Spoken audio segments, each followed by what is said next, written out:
December 8th. Heading to school, I overhear two students talking. One says that this fog's getting thicker and thicker, or is it just her? Does this mean the world's coming to an end? She actually heard someone say that. What do you think's gonna happen? An earthquake? Tsunami? Her friend replies disgruntled, Huh? Nothing's gonna happen, it's just fog, you doofus. Besides, if something terrible happens, the defense force or somebody is sure to come and save us. Her scared friend says that she guesses she's right. But what if some giant monster attacks Inaba? Or aliens? She saw a movie about something like this. You know, I'm honestly interested to see if the military could actually phase a horde of shadows. But let's hope that stays a fever dream, heading to school. And during lunch, the test results have came back, and I got first place, like I thought I would have. Finally. Yosuke calls me a genius like always, and my school social links have increased considerably. And with that, school was over, and I went to the Velvet Room to make the Trumpeter. I need to get him to 73 so I can get Debilitate on Izanagi, so hopefully I'll be able to do that soon. And with that over, I looked around town and man, the morale and spirit is down. People wearing masks and some going practically insane. It's kinda depressing. But Ayane, however, isn't as depressing, so I accept her offer going to music class. In band class, the members seem jittery about today's performance. Ayane says that it's finally here. She's so nervous, asking me if I will please watch the room for her.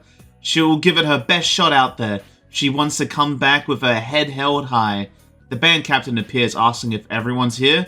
Ayane says yes, as the captain says, alright, then let's do this. But first, we have a surprise guest, as Takeru says for him to cut the theatrics. One of the female members asks how his arm is and asks if he's okay. I know him, that's the trombone player that's better than Ayane. Takeru tells us that he's fine. It's practically healed already. It was a close call, but he'll be able to play today. We're gonna tune up at the site, right? One of the male players says that, yeah, but the trombone part is... Ayane is quiet as everyone looks at her, and she says, well... Takeru is confused, asking that we all look like someone died. What did he miss? The band captain asks, what are you gonna do, Ayane?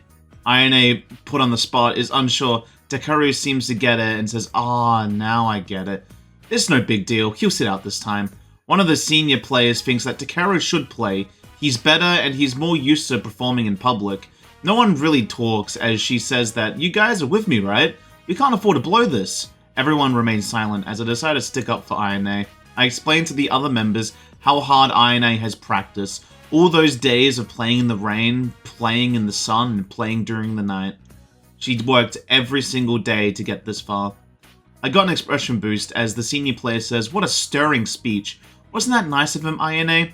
Ayane still can't find her words, as the band captain tells her that he doesn't want to force it either way. Ayane, he'll leave it up to you. She thinks on it for a moment and says for Takeru to go ahead and do it. It was your part in the first place, and I'm not as good as you, so please, take it. Takeru says that, well, if you say so. The band captain says that, alright then, let's get going. Heading over to the bus out front, once you're ready. Ayane says good luck to the band class as they all pack up and left. Ayane says that she must look so stupid. She must be stupid.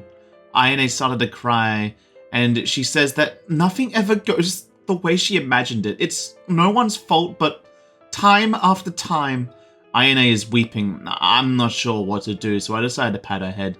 She replies, Senpai, and apologizes to me. She thought she could finally see her dream come true, to think my music might have actually reached out to one of those people. She thought this was it.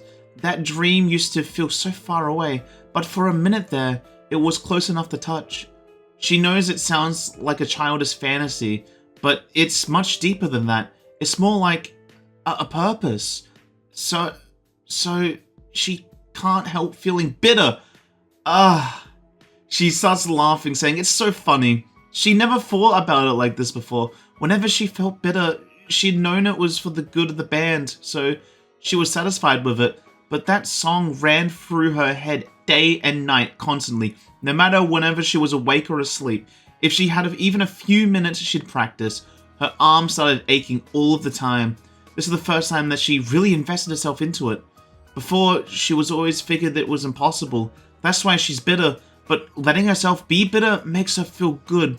It's hard to explain.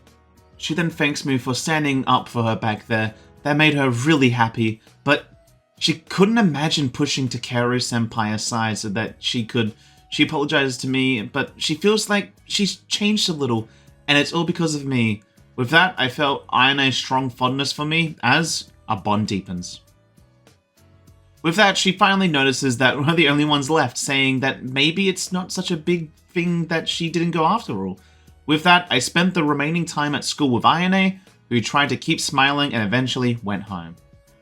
And during the night, I tried my luck at deepening the bond between me and Naoki, getting a mild blessing, but it worked as our bond could come closer soon, as I tied the omikuji around the fortune tree and then went home happy with the results.